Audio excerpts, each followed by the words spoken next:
If you're wondering which monitors for photo editing are worth your money, stick around. After we run through each product, I'll give you my personal take. Would I buy it or would I skip it? No fluff, just my honest opinion.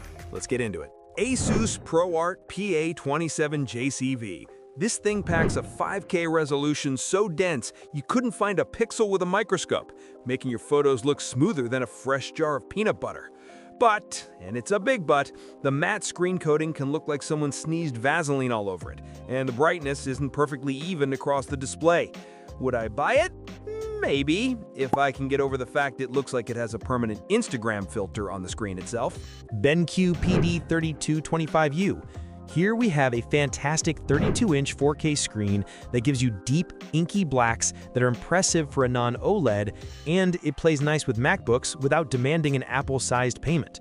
The catch is its coverage of the Adobe RGB color space is pretty mediocre, so if you're a print photographer, this monitor is basically giving you the cold shoulder. Would I buy it? Yes, it's a great middle finger to the Apple Studio display as long as my photos live exclusively on the internet. BenQ Mobius X32-1X. This monitor is a confused beast. It's a gaming monitor that thinks it can hang with the pros, offering insane brightness and sharp 4K images that are great for editing in a bright room. However, its local dimming creates a blooming effect that looks like your subject has a heavenly aura. And honestly, it costs way more than it should for this identity crisis. Would I buy it? No. This monitor is trying to be a jack of all trades and ends up being a master of none for photo work. BenQ PD2730S, another 27-inch monitor with a glorious 5K resolution that makes every pixel on your high-resolution photos stand at attention, and its color is super consistent from edge to edge, so you're not playing guessing games. It's not the brightest kid on the block with its 400 nits peak brightness, and it's definitely geared more towards photographers who live the digital life rather than the print one. Would I buy it? Yes, if my main goal is to count the individual pores on someone's face with stunning clarity on screen. The BenQ PD3220U. This is the sensible, budget-friendly dad of the group. A 32-inch 4K monitor that delivers great color accuracy for the sRGB space without making your bank account cry. It is an older model though, and its younger brother, the PD3225U, easily outshines it in brightness and contrast, making this one feel a bit last generation. Would I buy it? Yes, it's the perfect, I'm on a budget but still want to look like I know what I'm doing monitor. Gigabyte Aorus FO27Q3. This thing's QD OLED panel makes colors pop so vibrantly for your photos, it's like your images are on a sugar rush, but the text clarity is kind of fuzzy, so your file names might look like they've had a few too many drinks. Also, if you have a window open, be prepared for blacks to turn a weird shade of purple, which is not exactly ideal when you're trying to nail that perfect shadow detail. Would I buy it? Maybe, if I lived in a cave and only edited super colorful text-free images and didn't mind the risk of burn-in from my editing software's interface. Dell U2725QE. This monitor is like that friend who is good at everything, with fantastic text clarity and a boatload of ports, including a KVM switch. But its motion handling is so blurry, you'd think it's trying to recreate a 90s music video effect with every moving object.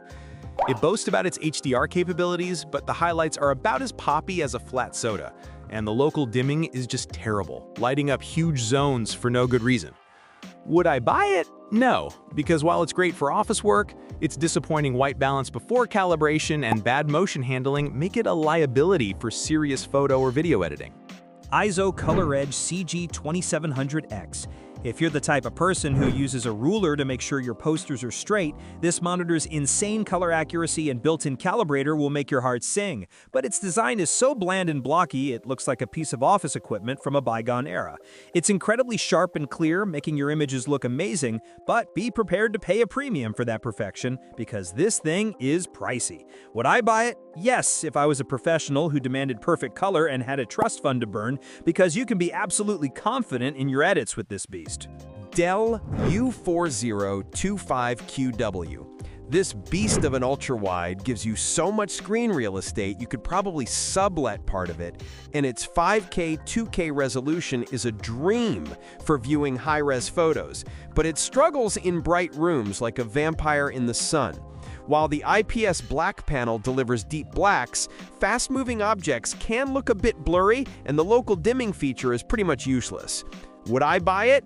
Yes, for the sheer productivity boost of that massive sharp screen, as long as my editing suite is more of a cozy den than a sun-drenched paradise. Asus ProArt Display PA27RC9RV.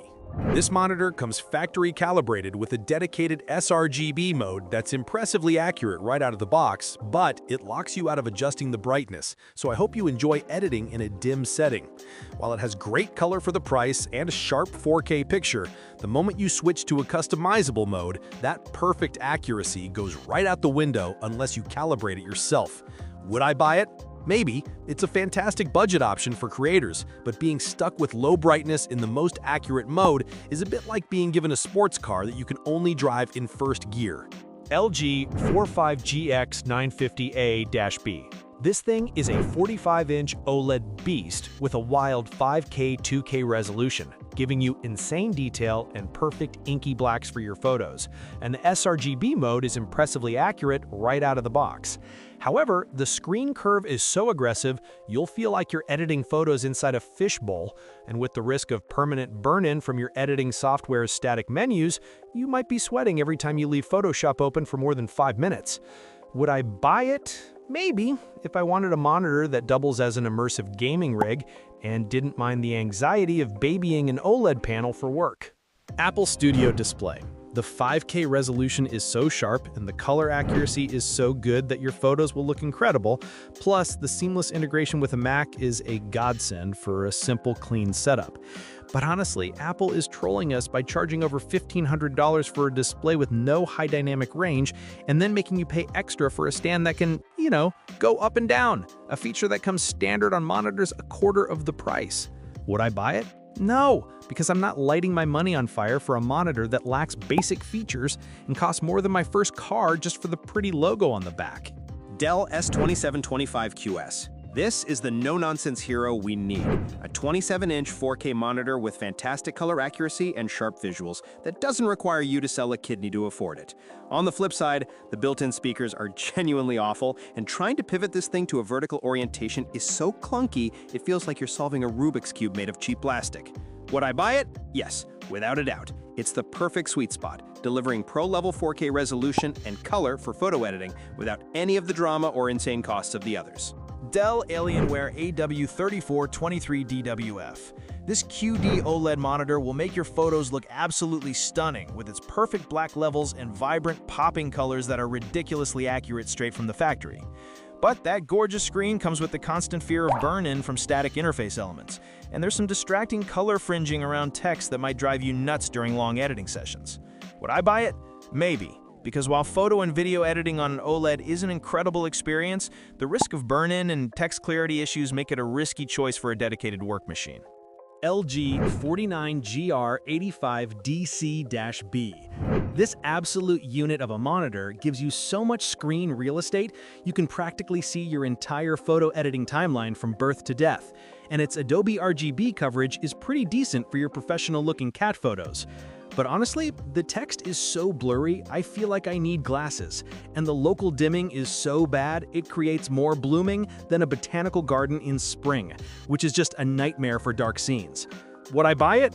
Maybe if I edited panoramas of the entire universe and didn't care about reading file names clearly. Dell U4025QW. This monitor's 5K resolution and factory-calibrated color are so sharp and accurate that your photos will look more real than real life. Plus, it has a handy KVM switch and enough power delivery to charge a small car. However, it handles reflections about as well as a vampire handles a sunny day, turning into a blurry mess in a bright room. And the local dimming is basically useless for getting deep blacks. Would I buy it? Yes, if I lived in a cave and wanted to edit photos with pixel-perfect precision without ever needing to calibrate a damn thing. Dell U32224KB. The 6K resolution on this thing is so ridiculous you can zoom in on a portrait and count the subject's individual atoms. And it comes with a built-in 4K webcam and a soundbar so you can look and sound amazing while crying over your edits. The downside is you're mostly stuck in the sRGB color space, which might make the pros who live and breathe Adobe RGB feel a little claustrophobic, and the 16:9 aspect ratio feels a bit 2010. Would I buy it? Yes, because that absurd resolution makes every photo look incredible, and I'm a sucker for an all-in-one package that cleans up my desk. Dell S3225QC. The QD OLED panel makes colors pop so vibrantly and the contrast is so good, it's like seeing your photos for the first time. Plus, the built-in speakers are surprisingly not terrible for once. The problem is, it's an all-arounder. So while it's great, it lacks some pro-level controls like gamma presets. And the port selection is a bit stingy for a monitor in 2025. Would I buy it? No, not for serious photo editing. This is more for when you want your games to look epic after you've finished pretending to work. Thanks for watching. I hope this video helped you pick the monitors for photo editing for you. If you have any questions, drop a comment below. Links to all of these products mentioned in this video will be in the description.